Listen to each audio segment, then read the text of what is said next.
அந்நாட்களே மீட்பு வரும் உயிரே நாளும் பாதுகாப்பு வரும் நீர் நாங்கள் எங்களது உமக்கு புகழும் நன்றி ஆராதனையும் செலுத்த கடமைப்பட்டுள்ளோம். அனைத்திற்கும் ஆண்டவரே என்றென்றும் ஆமென்.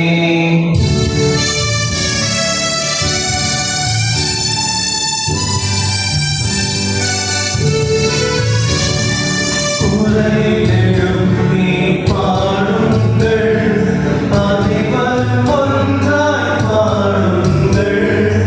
என்றென்றும் வாழ்கின்ற வல்லவரை வாழ்த்துங்கள்.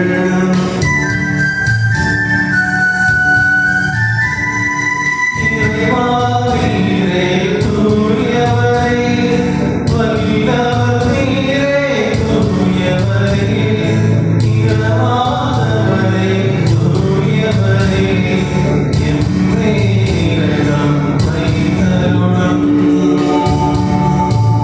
ஜெபிப்போமாக சமாதானப்படுத்தி புனிதர்களில் மனமொத்து வாழ்வில் தூயவரும் முதல் பிரிவரும் வல்லவரும் இரவாதவருமான ஆண்டவரே, மதியறிவு கேட்குமாறு பிள்ளைகளை நோக்கி ஆசிரியத்து எங்கள் மேல் இரக்கமாயிரும். தந்தை மகன் தூயாவியராய் இறைவா என்றென்றும் ஆமென். அனைத்து வழிபாட்சிகள் நல்ல வசிப்பவர்களை வைத்து மகிழ் பராமரிப்பவரும் அனைத்து நலங்கள் மற்றும் பேர்களில் தருவதுமாக இறைவா நாங்கள் வேண்டுகிறோம். புதிய கேட்குமாறு பிள்ளைகளை நோக்கி ஆசிரியத்து எங்கள் மேல் இரக்கமாயிரும். தந்தை மகன் தூயாவியராய் இறைவா என்றென்றும் ஆமென்.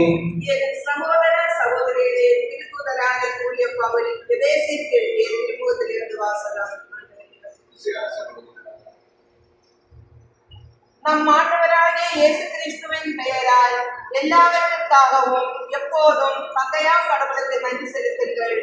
கிறிஸ்துவுக்கு அஞ்சி ஒருவருக்கொருவர் பணிந்திருங்கள். திருமணமான பெண்களை ஆண்டவருக்கு பணிந்திருப்பது போல உங்கள் கணவருக்கு நீங்கள் பணிந்திருங்கள். ஏனெனில் கிறிஸ்து திருச்சபைக்கு தலையாய் இருப்பது போல கணவர் மனைவிக்கு தலையாய் இருக்கிறார். கிறிஸ்துவே திருச்சபையாகிய உடலின் மீட்பர். திருச்சபை கிறிஸ்துவுக்கு பணிந்திருப்பது போல மனைவியரும் தங்கள் கணவருக்கு அனைத்திலும் பணிந்திருக்க வேண்டும். திருமணமான ஆண்களே, கிறிஸ்து திருச்சபை மீது அன்பு செலுத்தியது போல நீங்களும் உங்கள் மனைவியரிடம் அன்பு செலுத்துங்கள். ஏனெனில் கிறிஸ்து திருச்சபை மீது அன்பு செலுத்தி அதற்காக தம்மையை ஒப்புவித்தார். வார்த்தையாலும் நீரினாலும் அதை கழுவி தூயதாக்குமாறு இவ்வாறு செய்தார். அத்திருச்சபை கரை திரையோ வேறு எக்குறையோ இல்லாமல் தூய்மையும் மாசற்றதுமாய் மாட்சியுடன் நம்முன் விளங்குமாறு இப்படி செய்தார். அவ்வாறே கணவர்களும் மனைவியரை தம் சொந்த உடலென கருதி அன்பு செலுத்த கடமைப்பட்டிருக்கிறார்கள். தம் மனைவியின் மீது அன்பு கொள்கிறவர் தம் மீதே அன்பு கொள்கிறவர் ஆவார். தம்முடைய உடலை எவரும் வெறுப்பதில்லை, அதை பேணி வளர்க்கிறார். அவ்வாறே கிறிஸ்துவும் திருச்சபையை பேணி வளர்த்து வருகிறார். ஏனெனில் நாம் அவரது உடலின் உறுப்புகள். இதனால் கணவர் தம் தாய் தந்தையை விட்டுவிட்டு தம் மனைவியுடன் ஒன்றித்திருப்பார். இருவரும் ஒரே உடலாய் இருப்பர் என மறைநூல் கூறுகிறது. இதில் அடங்கியுள்ள மறைபொருள் பெரிது.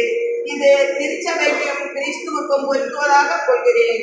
எப்படியும் உங்களுள் ஒவ்வொருவரும் தம் மீது அன்பு கொள்வது போல தம் மனைவியின் மீது அன்பு செலுத்த வேண்டும்.